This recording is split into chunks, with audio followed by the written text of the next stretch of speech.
नित्यतात्मैव परत्वेनैव चापरम् अक्षयानन्तबोधाय तस्मै सिद्धात्मने नमः।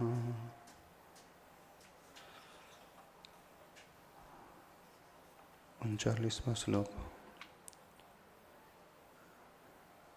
विकल्प राग द्वेष के परिणाम यदि उत्पन्न होते हैं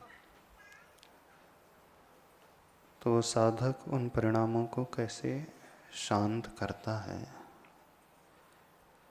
आत्मा की भावना भानने से, स्वस्थ आत्मा की भावना करने से सारे विकल्प क्षण मात्र में ही शांत हो जाते हैं। अगला श्लोक 40वां। अथ राग द्वेष विनाश अभ्यसति। राग द्वेष विनाशाय अभ्यसति। राग और द्वेष के विनाश के लिए अभ्यास करते हैं। अभ्यास करने से वे परिणाम नष्ट हो जाते हैं। यत्र काये मुनेः प्रेम यत्र काये मुनेः प्रेम ततः प्रच्याव्यदेहिनम् ततः प्रच्याव्यदेहिनम् बुद्धया तदुत्तमे काये बुद्धया तदुत्तमे काये। बुद्ध्या है एक्चुअली, दोनों है। बुद्ध्या तदुत्तमे काये योजयेत् प्रेम नश्यति योजयेत् प्रेम नश्यति। यत्र काये मुनेः प्रेम ततः प्रच्यावदेहिनम् बुद्ध्या तदुत्तमे काये योजयेत् प्रेम नश्यति।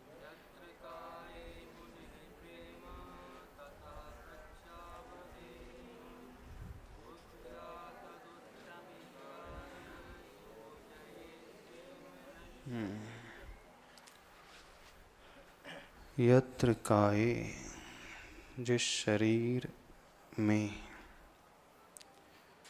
मुनेः प्रेम, उस मुनि के यदि प्रेम उत्पन्न हो, मूल रूप से राग और द्वेष के परिणाम शरीर को लेकर के ही उत्पन्न होते हैं। सारे संसार में जो भी विकल्प पैदा होते हैं शरीर को ध्यान में रखते हुए पैदा होते हैं। या तो स्वयं का शरीर हो अथवा पर का शरीर हो। दिखाई इन आँखों से शरीर ही देता है, पर्याय ही नजर आती है। आत्मद्रव्य अरूपी है, वो नजर आता ही नहीं। तो शारीरिक अवस्था को लेकर, रोग आदि को लेकर, सुंदरता को लेकर, पुष्टता को लेकर, जिस शरीर में मुनि के प्रेम आदि उत्पन्न हो, ततः प्रच्याव्य देहिनम, उस शरीर से देहिनम यानी इस आत्मा को छुड़ाकर। कैसे छुड़ाना है? बुद्धि से बुद्धिया। कौन से बुद्धि से? भेद विज्ञान की बुद्धि से। तद उत्तमे काय योजयेत। उत्तम कार्य में अथवा उस उत्तम काय में योजन कर लें। काय तो वैसे अपने आप उत्तम होता ही नहीं, शरीर तो उत्तम होता ही नहीं, फिर भी यहाँ कहा जा रहा है उत्तम काय में संयोजित करें, जिससे प्रेम नश्यति, प्रेम वह राग का भाव नष्ट हो जाता है। दो चीजें यहाँ बताई जा रही हैं।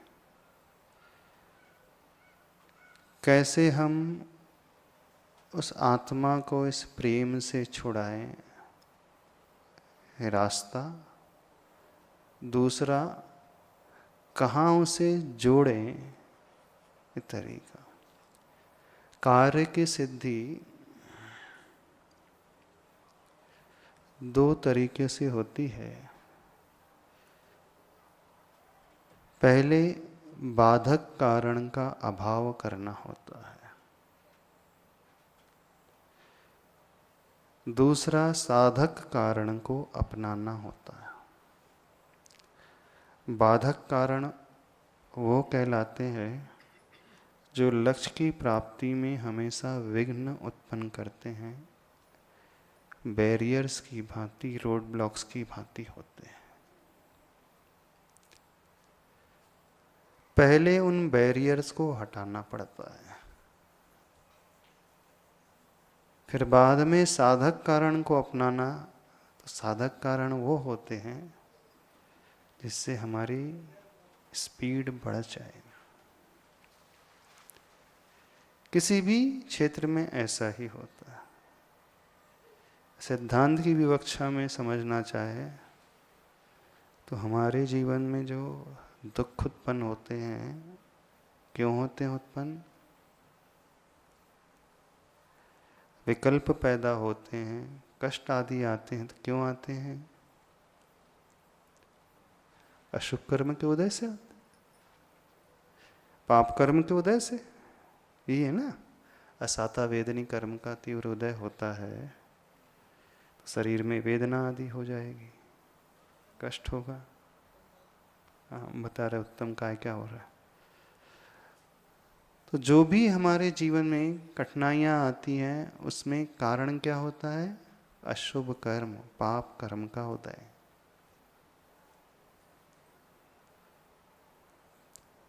तो क्या किया जाता है? इसलिए पहले कहा जाता है संवर।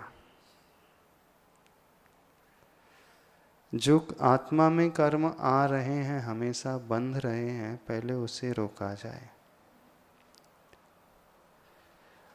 वो रोकना, नए कर्मों को, वो कहलाता है संवर। फिर बाद में आती है निर्जरा। निर्जरा वह साधना जिससे जो भीतर भरा हुआ है उसे निकाल देना, और संवर से नए कर्मों को बंद कर देना। कोई व्यापार किया जाता है, कमाई की चिंता बाद में की जाती है, पहले नुकसान रोका जाता है। जहाँ से बहुत ज़्यादा लॉसेस हो रहे थे, उन छिद्रों को बंद किया जाता है, कॉस्ट कटिंग की जाती है। यदि कॉस्ट कटिंग ना की जाए और सिर्फ आप यही सोचे कि मुझे इनकम बढ़ाना है, तो कितनी भी मेहनत कर लो, एक तरफ से आ रहा है तो दूसरी तरफ से पहले जा ही रहा है। तो पहला पुरुषार्थ होता है जो अननेसेसरी खर्चे हैं उसे रोकें। फिर बाद में उन साधनों को अपनाएं जिससे इनकम बढ़े। यही होती है ना नीति। जिन कर्मों से हमें दुख मिल रहा है, अब जो बंध चुके हैं, पहले उसकी चिंता मत करें।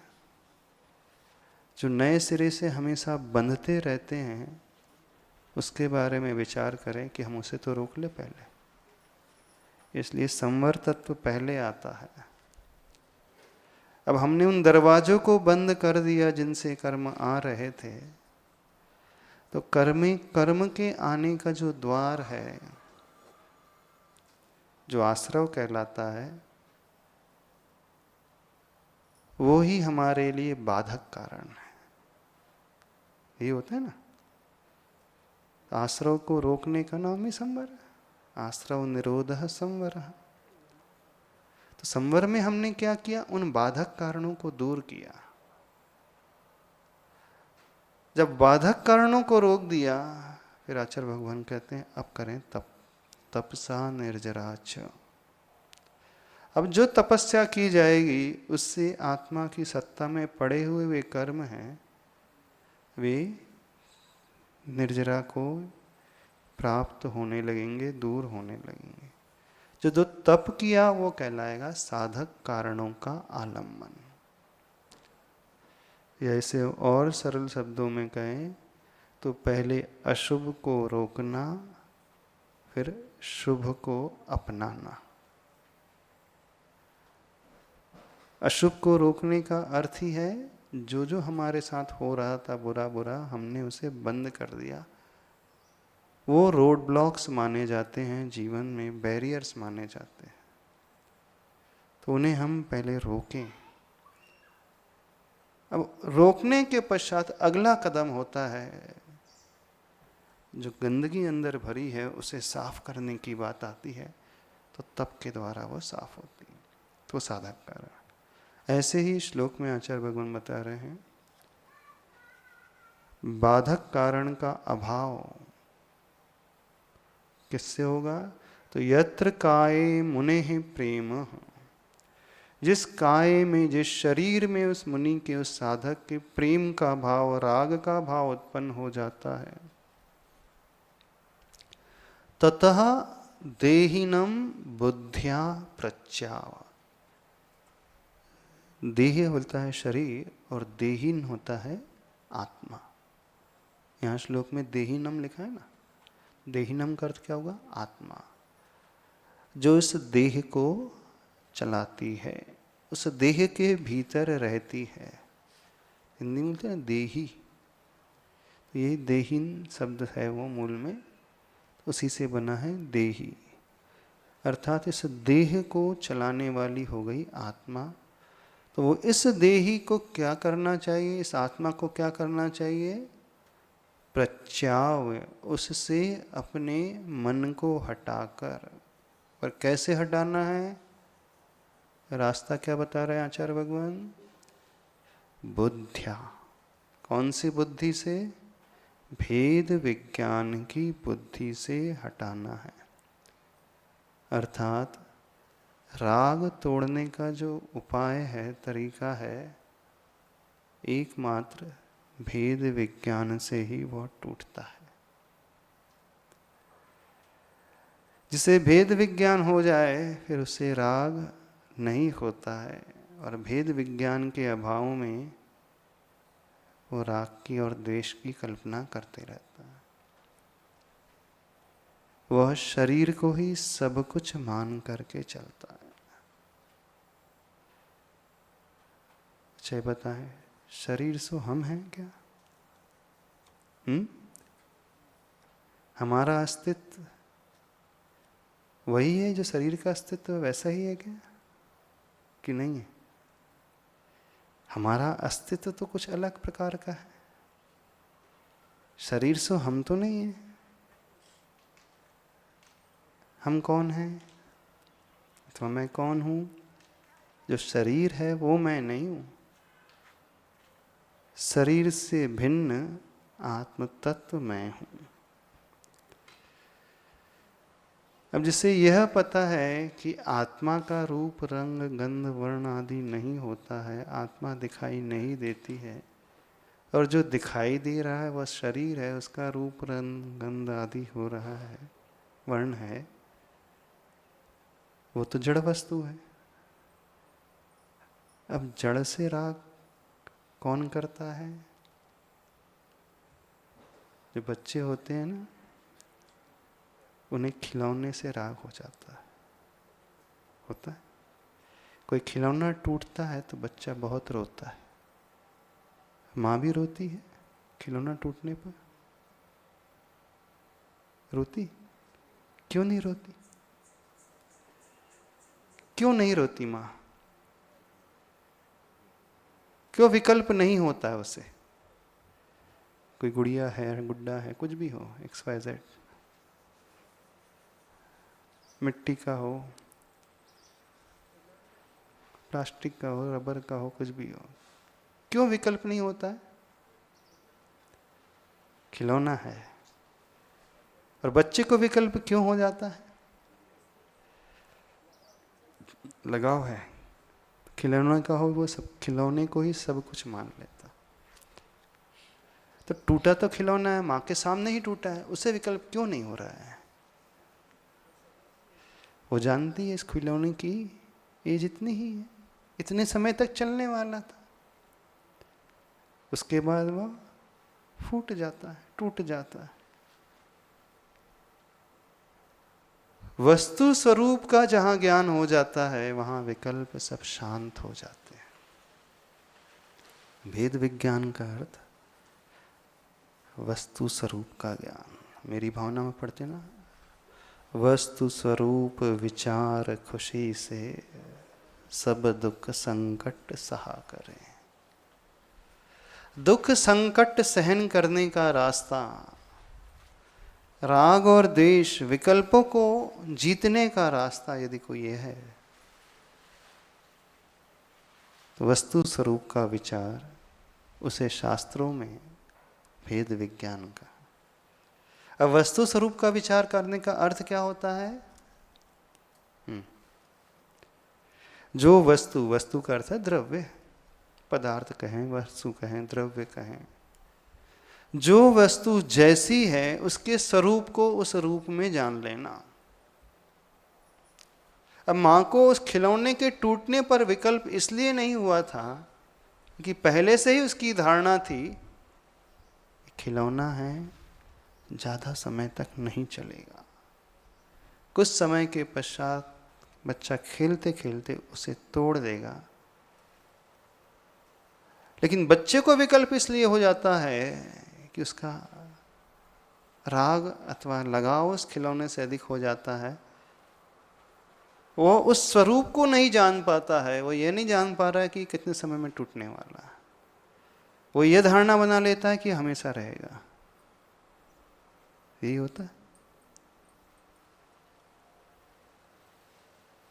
अब थोड़ा समझदार जैसी हो जाता है, वो बड़ा हो जाता है, फिर देखना बड़े होते ही जिन खिलौने के पीछे वो भागता था, अब वो भागता नहीं।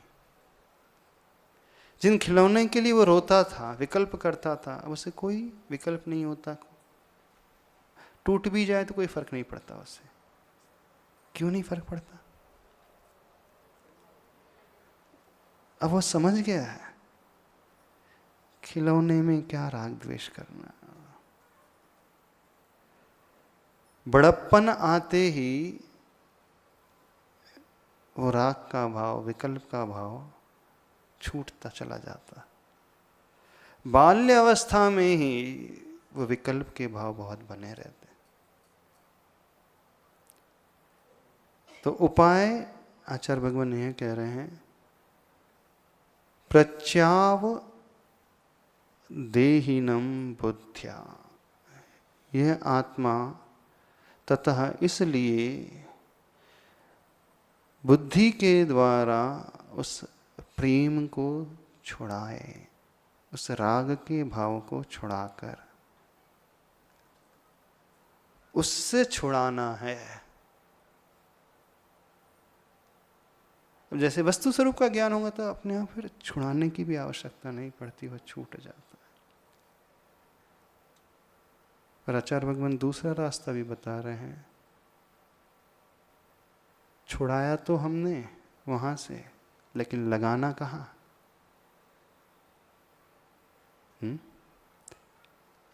कहीं तो लगाना पड़ेगा कि नहीं? कहाँ लगाना है? बच्चों से यदि कुछ छुड़वाना चाहते हैं तो नीति यह कहती है जो उसके हाथ में है उससे अच्छी वस्तु उसे दे दें, छुड़वाना नहीं पड़ता, वह स्वयं छोड़ देता।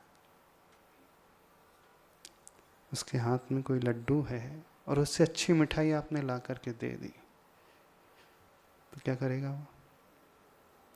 उसे फेंक देगा, वो दूसरी की ओर दौड़ने लगेगा। वही चाहता है। जो पुराना खिलौना है, दूसरा खिलौना उसे दे दिया, नया खिलौना अच्छा सा दे दिया, अच्छी क्वालिटी वाला, अब उस पुराने खिलौने को भूल जाएगा, उस ओर उसका उपयोग नहीं जाता। कहाँ जाएगा? अब नए खिलौने की ओर। तो आपने उससे छुड़वाया कि उससे कुछ दिया?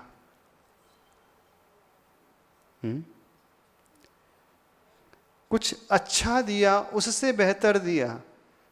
जब बेहतर दे दिया जाता है अथवा बेहतर मिल जाता है तो जिससे कमतर होता है व्यक्ति स्वयं छोड़ देता है, छुड़वाना नहीं पड़ता है। उस बच्चे से कहना कभी नहीं पड़ता है कि पुराने खिलौने को छोड़ दे अथवा उस मिठाई को छोड़ दे, स्वतः ही छोड़ देता है वो। यहाँ आचार्य भगवान उस रास्ते को बता रहे हैं, योजित उत्तमे काय। उत्तम काय में यदि हम उसे संयोजित कर ले, प्रेम जो पहले पैदा हुआ था वो नाश को प्राप्त हो जाता है। अब प्रश्न ये, उत्तम काय क्या होता है? बताइए, उत्तम काय क्या होता है? काय तो अपने आप में सभी अशुभ होते हैं, चाहे औदारिक शरीर हो, चाहे वैक्रिक शरीर हो, कार्मण शरीर हो, तेजस शरीर हो, आहारक शरीर हो, कोई भी शरीर हो, सब छूटने वाले हैं। फिर भी आचार्य भगवान यहां कह रहे हैं उत्तम काय में योजित, उस काय में इसे जोड़ दें। तो उत्तम काय वो कहलाता है जो कभी छूटता नहीं, जो कभी नष्ट होता नहीं, जिसका वियोग कभी नहीं होता है, जो कभी दुर्गंधित नहीं होता है, जो अपनी निर्मलता को नहीं छोड़ता है, मल उसके भीतर नहीं आता है, जो हमेशा स्वच्छ रहता है, वो कहलाता है उत्तम। तो क्या है जो कभी मलिन नहीं होगा? आप हिंदी में एक भक्ति पढ़े होते हैं, ज्ञान शरीरी, क्या पढ़ते हैं? त्रिविध कर्ममल वर्जित। वहां पे कहा है ज्ञान शरीरी, ज्ञान को ही जिसने शरीर बना लिया। किससे शरीर बनाया? ज्ञान को शरीर बनाया। वो ज्ञान अपने आप में कभी नष्ट नहीं होगा, वह कभी मलिन नहीं होगा, अशुद्ध नहीं होगा। उस उत्तम ज्ञान रूपी शरीर में इसे योजन कर दे, संयोजित कर दे। तथा प्रेम नश्यति, उससे जो है वो प्रेम का भाव, राग का भाव जो पैदा हुआ था वो नाश को प्राप्त हो जाता है। अब ज्ञान शरीरी क्या होता है? ज्ञान को ही शरीर के रूप में देखना। ये एक ऐसा काया है, ऐसा शरीर है जो इन आंखों से नहीं दिखेगा। आत्मा का भी शरीर है और वही ज्ञान रूप शरीर है। ज्ञान घन आत्मा जो है घनीभूत रूप से जो ज्ञान से भरी हुई आत्मा है, वह आत्मा का स्वभाव अब कभी नष्ट नहीं होता है, वह कभी मलिनता को प्राप्त नहीं होता है, वह कभी छूटता नहीं। यदि उस ओर उपयोग लगा दिया जाए तो ये जड़ शरीर, मलिन शरीर, अस्वच्छ शरीर, दुर्गंधित शरीर, उससे प्रेम नष्ट हो जाएगा, प्रेम का भाव था वह छूट जाएगा, चला जाएगा। समझ में आ रहा क्या करना है? कठिन सा लग रहा होगा। विज्ञान शरीर में लगाने का अर्थ क्या है? योजित उत्तमे काय, उस उत्तम काय में योजित कर ले, अर्थात अपने उपयोग को ज्ञान में ही लगा ले। रहे ज्ञान ही ज्ञान में मेरा ध्यान, बस ज्ञान ही में मेरा ध्यान हमेशा बने रहे। ज्ञान में बने रहने का अर्थ क्या हुआ? जानने रूप ही मैं बना रहूं, ज्ञानोपयोग रूप ही, दर्शनोपयोग रूप ही मैं बना रहूं, ज्ञान रूप ही मेरे परिणाम रहे, कषाय रूप मेरे परिणाम ना हो। थोड़ा सा कठिन लग रहा है? प्रोसेस क्या बता रहे हैं आचार्य भगवान? यत्र काय मुने प्रेम ततः प्रत्यावदेहिनम बुद्धया, भेद विज्ञान के माध्यम से ही हम अपने उपयोग को ज्ञान में लगा सकते हैं। जब भेद विज्ञान पैदा हो जाता है तो वो अपने पर्याय की ओर जो दृष्टि उसकी बनी थी उसे छोड़ देता है, और वह दृष्टि जो है वह द्रव्य की ओर अथवा द्रव्य दृष्टि लेकर के आ जाता है। इसी के बल पर उस विकल्प को जीता जा सकता। सारे विकल्प प्रेम के, राग के, द्वेष के कब पैदा होते? कब पैदा होते? जब आत्मा को छोड़ करके शरीर की ओर दृष्टि आ जाती, बहिरंग। अच्छा, कभी चिड़िया को देख करके विकल्प पैदा होता है? चिड़िया के शरीर को देख कर? कभी चींटी के शरीर को देख करके विकल्प पैदा होता है? मक्खी के शरीर को देख करके होता है? मान लीजिए हम बैठे हैं, वो चिड़िया यहाँ बैठी है, तो हमारे मन में भाव पैदा होता है कि मैं चिड़िया को कुछ दिखाऊं कि मैं कैसा हूँ, मैं अच्छा हूँ, मैं बुरा हूँ, मैं ज्ञानी हूँ, मैं रूपवान हूँ, मैं बड़ा हूँ, मैं अमीर हूँ, ऐसा भाव पैदा हो? क्यों नहीं होते? क्यों नहीं होते? किसे देख करके भाव पैदा हो जाते? प्रदर्शन के, दिखाने के, अथवा किसके शरीर को देख करके राग द्वेष के भाव पैदा हो जाते? अपनी ही जाति के शरीर को देख। ऐसा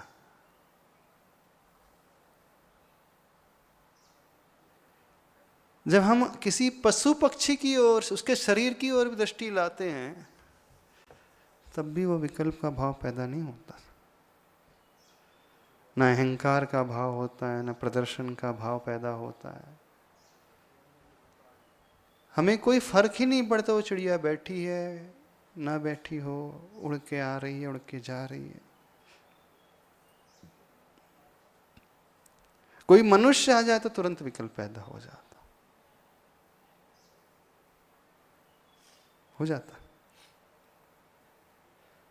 क्यों पैदा हुआ? अब दृष्टि उस शरीर की ओर है। अब वो चिड़िया का भी शरीर है, लेकिन चिड़िया के शरीर को हम इग्नोर कर देते हैं। चींटी का भी शरीर है, मक्खी है, उसका भी शरीर है, हम माइंड ही नहीं करते उसको, ध्यान ही नहीं देते उस ओर।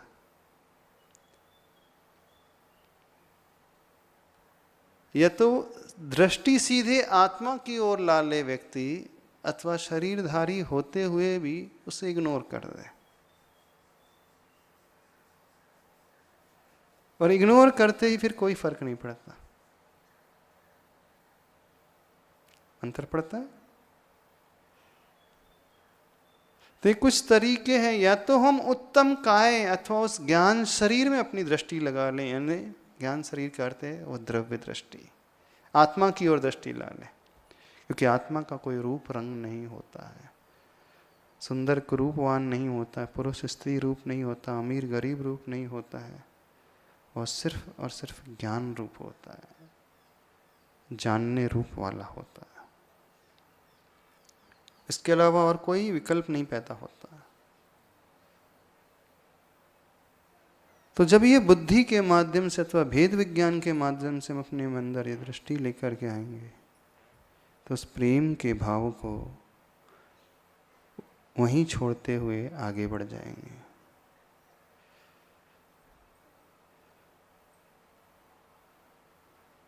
काय भी अपने आप में परिग्रह है, शरीर भी परिग्रह के रूप में आता है। तो इस परिग्रह के प्रति भी जो मूर्छा भाव है, भले ही हमारा ही शरीर है, हमसे पृथक नहीं है, साथ ही एक क्षेत्रावगा संबंध है, फिर भी अध्यात्म में इसे भी परिग्रह के रूप में लिया है, और पर के शरीर को तो परिग्रह के रूप में लिया ही है। तो इस काय के प्रति इससे विकल्प से ऊपर उठ करके जब ये कुछ सोचा जाता है, तब व्यक्ति उस राग और द्वेष के विकल्प से शांत हो जाता है। हाँ, राग नहीं होगा तो द्वेष भी नहीं होगा।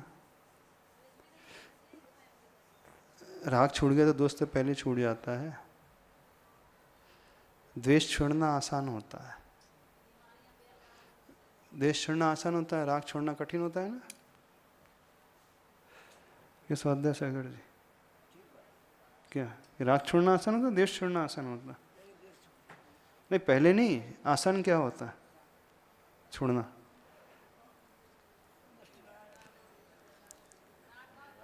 हाँ, द्वेष छोड़ना आसान हो सकता है। हम जिससे कोई वैर था हमने क्षमा कर दिया, क्षमा मांग ली, ठीक है, हो गया। राग छोड़ना कठिन,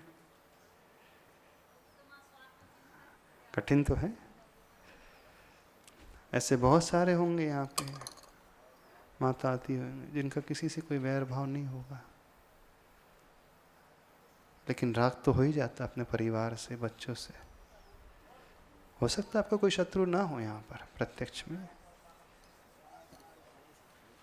किसी से आपकी लड़ाई नहीं होती होगी, किसी के बारे में आप बुरा सोचते नहीं होंगे। बहुत ऐसे होते संसार में लोग जो किसी के बारे में कभी बुरा नहीं सोचते, बल्कि सबका अच्छा अच्छा ही सोचते हैं।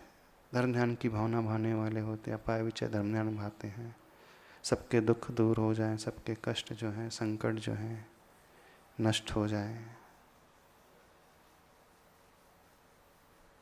तो दुखों को दूर करने की भावना ये तो हो जाती है। कोई उनका शत्रु नहीं भी होगा उनके जीवन में, सबके प्रति अच्छी भावना।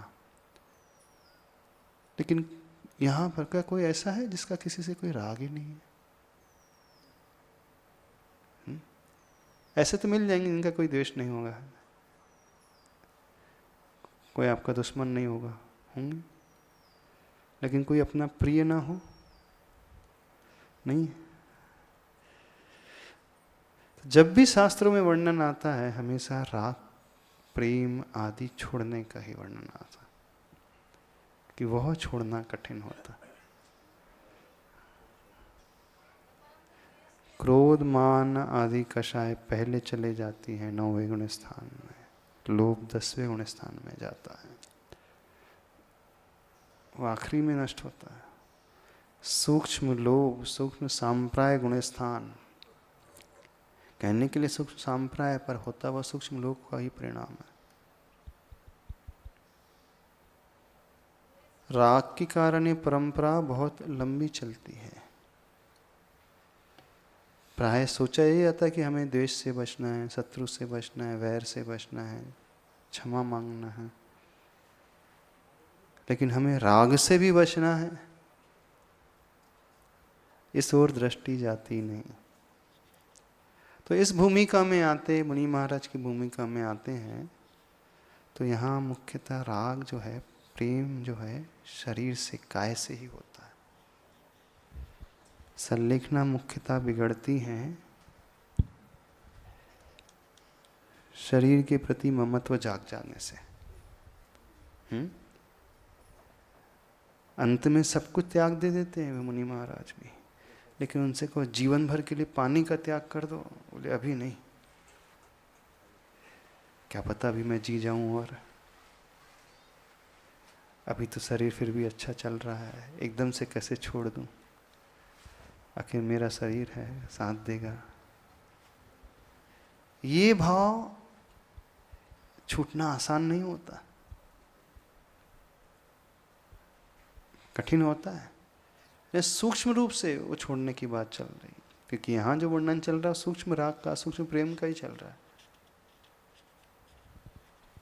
फिर भी महाराज जी द्वेष भाव की अपेक्षा राग भाव ज़्यादा अच्छा, क्योंकि उसमें प्रशस्त राग भी है गर्भित।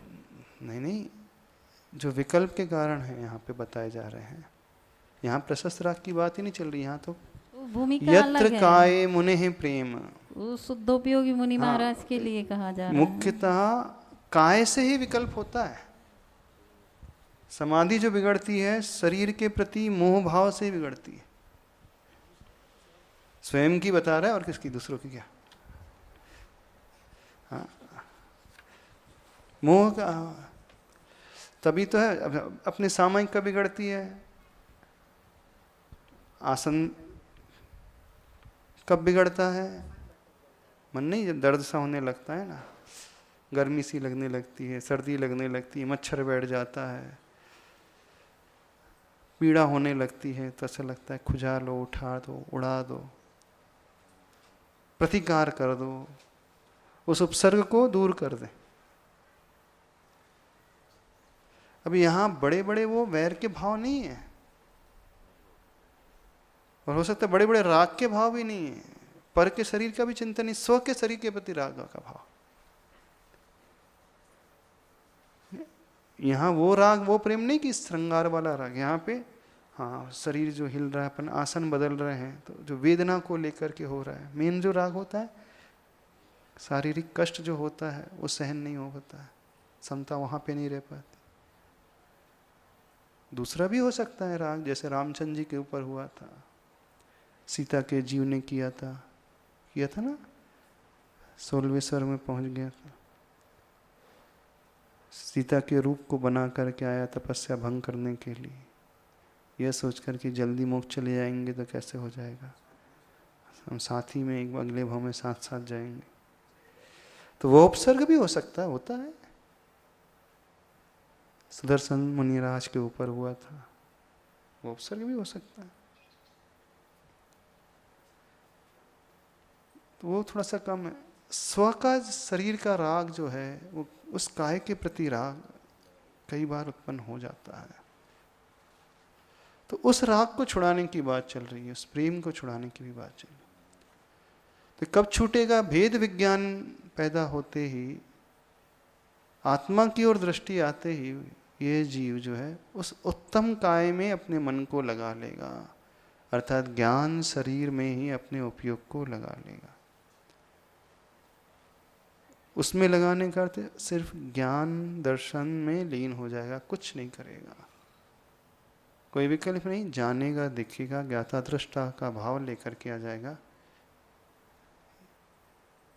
उससे ये बहुत उत्तम प्रतीत होगा, तब वो कर पाएगा। जैसे उस बच्चे के लिए नया खिलौना बहुत अच्छा लग रहा था, इस कारण उसने पुराना छोड़ा। कथनचित देखा जाता है यहाँ भी एक प्रकार से राग को उत्पन्न कराया जा रहा है। बोले इस शरीर के नहीं, ये औदारिक आदि काय के प्रति राग को, प्रेम को छोड़ करके उस आत्मा में बैठे हुए ज्ञान रूपी काय को अपनाओ, वो उत्तम काया। ये जड़ नहीं है, ये तो चेतना वाला है, ज्ञानोपयोग है, ये अरूपी है। ये काय तो सब रूपी, पांचों शरीर रूपी हैं। उत्तम काय ज्ञान शरीर वाली वो आत्मा का जो स्वभाव है ज्ञान, इसलिए उसे उत्तम कहा है कि वहां उपयोग लगाते सारे विकल्प जो हैं शांत हो जाते हैं, एकदम वो जीव निपूर्ण निर्विकल्प हो जाता, सहजता में आ जाता। ये एकदम उत्कृष्ट भूमिका में। निचली भूमिका में धीरे धीरे जिस जिससे राग है उसे छोड़ करके उत्तम की ओर वो लेकर के आएगा। और निचली भूमिका के में श्रावक की भूमिका में फिर यहाँ पर वो प्रशस्त राग आ जाएगा। यहाँ पर उसने उस बाधक कारण अशुभ को छोड़ा, साधक कारण जो शुभ है पंच परमेष्टि उसको अपनाया तो प्रशस्त राग हो गया। ये सब निचली भूमिका में, श्रावक की भूमिका में। क्योंकि अब सबके लिए क्या रहेगा, हम सबके लिए अरिहंत भगवान का काया जो शरीर जो है उत्तम है, क्योंकि परम औदारिक शरीर है, इस विवक्षा में बैठ जाएगा, क्योंकि उनकी काया उत्तम काया है। बाकी जितने भी औदारिक शरीर होते हैं उनमें अनंतानंत निगोदिया जीव राशि रहती है। अरिहंत होते ही समस्त निगोदिया जीवों का निष्कासन हो जाता है। तो उस उत्तम काय में अपने आप को, अपने उपयोग को लगा ले, यानी उनका ध्यान करने लगे। एक विवक्षा ये भी निकल सकती इससे, यत्र काय मुनि प्रेम तथा प्रच्याव देहिनम बुद्धिया, यानी इस बुद्धि के माध्यम से वो ये सोचेगा कि यह मैं किस में राग कर रहा हूँ, अशुद्ध शरीर में, असुचि में, काया में राग कर रहा हूँ, इसे चाह रहा हूँ। यदि काया ही चाहना है तो उन तीर्थंकर भगवान की, अरिहंत भगवान की काया क्यों राग, उनसे राग करो जिनके शरीर में किसी प्रकार का मल आदि नहीं होता है, कोई जीव आदि नहीं होते हैं, परम औदारिक शरीर हो जाता है, जो 18 दोषों से रहित हो जाते हैं, उस ओर वो अपना ध्यान लगाएगा। फिर आचार्य उपाध्याय साधु के शरीर से राग नहीं कर सकते हैं। हाँ, उत्तम काय, तो उत्तम काय क्या कह रहा है, उत्तम विशेषण जो स्वयं दोषों से रहित हो गए। प्रशस्त राग का ऐसा थोड़ी वर्णन है, पंच परमेष्टि से राग प्रशस्त राग। हाँ, फिर उत्तम काय में फिर हम उस दृष्टि को लेकर के आए कि उनके भीतर जो गुण मौजूद हैं वो हम काय स्वरूप देखने लगे तो सब पीछे से आ जाए, घटित हो जाएगा। स्वभावतो सचौ काय रत्नत्रय पवित्रते, फिर रत्नत्रय रूपी से वो पवित्र हो जाता है, तो उस अपेक्षा से लेकर के आए तो कदाचित वैसा भी घट सकता है। तो वहां पर औदारिक शरीर अब गौण हो गया है, स्वभाव से जो असुचिमय काया है वही काया जो है रत्नत्रय रूपी गुणों के माध्यम से वो पवित्र हो जाती है। तो उस अपेक्षा से आचार्य भगवान का भी हो जाएगा। यही शांत राग रुचि भी परमाणु विस्तम नहीं, वो तो केवल ही भगवान का है, भगवान के शरीर का वर्णन है जिसमें कोई भी अशुद्धि नहीं होती हो। लेकिन जब हम पंच परमेष्टि में क्रमशः नीचे वाले परमेष्टि में घटाएंगे तो चूंकि रत्नत्रय आ गया तो वह असुचि में काया सूचिमय हो गए, उस अपेक्षा से उसमें घटित हो सकता है। तो पात्र की भूमिका के अनुसार ये घटित होता चला जाएगा। निचली भूमिका में रहने वाला उस प्रशस्त अनुराग को लेकर अरिहंत भगवान के शरीर को, आचार्य भगवान के शरीर में रहने वाले उन गुणों को, रत्नत्रय को ध्यान में रखते हुए अपने उपयोग को लगाएगा। तो इस असुचिमय का ऐसा जो राग हो रहा था वो महाराज जी सभी धीरे लोग धीरे ढलता चला जाएगा, गौण होता चला जाएगा। प्राय करके सभी अपने वैराग्य को बताते कि हमने आचार्य श्री से राग करके वैराग्य हुआ। सही बात है, तो वो भी बताया। तब वो जानते ही नहीं थे कि आगम में तो ये विधि भी बताई है। शुरुआत तो उसी से होती, क्योंकि किसी को भेद विज्ञान थोड़ी हो जाता, न 7 तत्वों का विशेष ज्ञान होता। हाँ, वो अशुभ राग को छोड़ करके पहले शुभ राग को अपनाता है। जो पंचेंद्रिय के विषयों की ओर भाग रहा था, बोले यह भी अच्छा लगता है, इस कारण उसे भक्ति अच्छी लगने लगती है। अभी पिक्चर के गाने अच्छे लगते थे तो पिक्चर के गाने छोड़ करके वो भक्ति करने लगता है। वो भजन है, आरती है, उसमें उसका मन लग रहा है। इसलिए प्रारंभिक भूमिका में ही बताया कि ठीक है आप भक्ति करो नृत्य वाली, भले नृत्य कर रहे हो लेकिन आप पंच इंद्रिय की विषय को छोड़ करके पंच इंद्रिय की भक्ति कर रहे हैं। लेकिन ये सब बालक की चेष्टा है, जब और ऊपर उठेगा तो भक्ति से भी निवृत्त होकर के आत्म ध्यान की ओर अथवा रत्नत रूपी गुणों की ओर अपनी दृष्टि लेकर के आ जाए। अच्छा श्री की हिंदी। संबंध स्वीय तन से यदि प्रेम का हो, योगी सुदूर उससे सहसा आहा हो। विज्ञान रूप तन में निज को लगावे, तो देह प्रेम नशता तब मोक्ष पावे। संबंध स्वीय तन से यदि प्रेम का हो, स्वयं के तन से यदि प्रेम का संबंध हो, योगी सुदूर उससे सहसा आहा हो। यदि वो योगी होते हुए भी इस तन से प्रेम कर रहा है, एक खेद की बात है। आहा, तो क्या करे वो योगी? सुदूर उससे, यानी स्वयं अपने आप को बहुत जल्दी दूर कर ले। प्रच्याव्य उसका अनुवाद किया आचार्य भगवान ने, छुड़ा करके। योगी सुदूर उससे सहसा, उससे दूर हो जाए। और क्या हो? विज्ञान रूप तन में निज को लगावे। कौन से तन में अपने उपयोग को लगा ले? विज्ञान, विशिष्ट ज्ञान रूप में रूपी तन है, अर्थात वही ज्ञान शरीरी आत्मा, उसमें अपने मन को, अपने उपयोग को लगा ले। तो देह प्रेम नष्टा, जो शरीर से, इस देह से प्रेम था, वो नष्ट हो जाता है। तब यह जीव मोक्ष पाते हैं, तब वह जीव मोक्ष को प्राप्त करने वाला होता। ऐसे ही वह मोक्ष को प्राप्त नहीं कर पाता।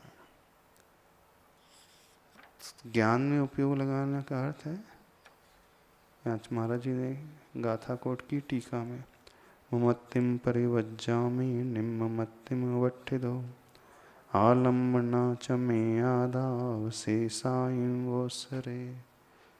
ममत्व को छोड़ता हूँ, निर्ममत्व में उपस्थित होता हूँ, आलम्बन में आत्मा का ही लेता हूँ, अवशेष जितने भी आलम हैं उसे मैं विस्मृत करता हूँ, भूलता हूँ, त्यागता हूँ।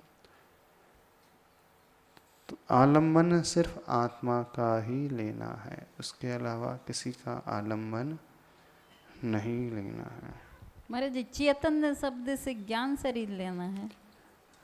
हाँ, उत्तम काय से ज्ञान शरीर तो लेना। विज्ञान रूप तन में चेतन कहाँ लिखा?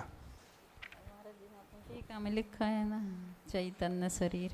हाँ, चेतना ही चेतना वाली आत्मा होती पश्चात है। निश्चैतन्य आत्मा उत्तम युक्त। हाँ, चैतन्य कह दो, ज्ञान शरीर कह दो, ज्ञान दर्शन शरीर रूप कह दो, बात एक ही है।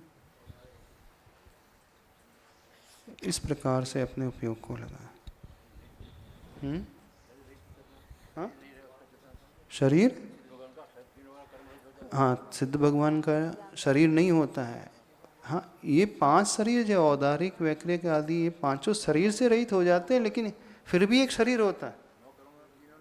नो कर्म, कर्म द्रव्य कर्म वाला शरीर नहीं, फिर भी एक शरीर होता है। ज्ञान ही उनका शरीर।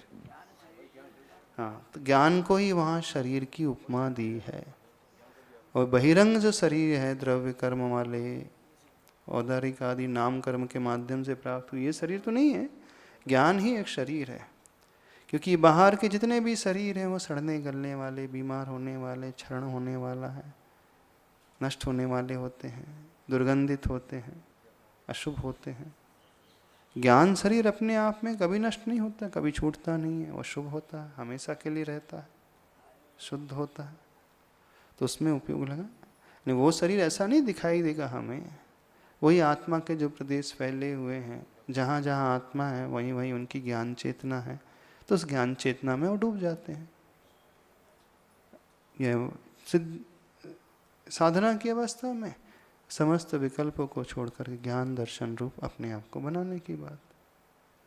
ये बात है। 40 हो गया, अगला करें। 4 अथ सम्यक कारणे सति ही कार्यस्य समीचीनता इति ब्रवति। सम्यक कारण के होने पर ही कार्य समीचीन होता है, ऐसा कहते हैं। आत्मविभ्रमजं दुःख आत्मविभ्रमजं दुःख मात्मज्ञानात् प्रशाम्यति मात्मज्ञानात् प्रशाम्यति नायतास्तत्र निर्वान्ति नायतास्तत्र निर्वान्ति कृत्वापि परमं तपः कृत्वापि परमं तपः आत्मविभ्रमजं दुःखमात्मज्ञानात् प्रशाम्यति नायतास्तत्र निर्वान्ति कृत्वापि परमं तपः।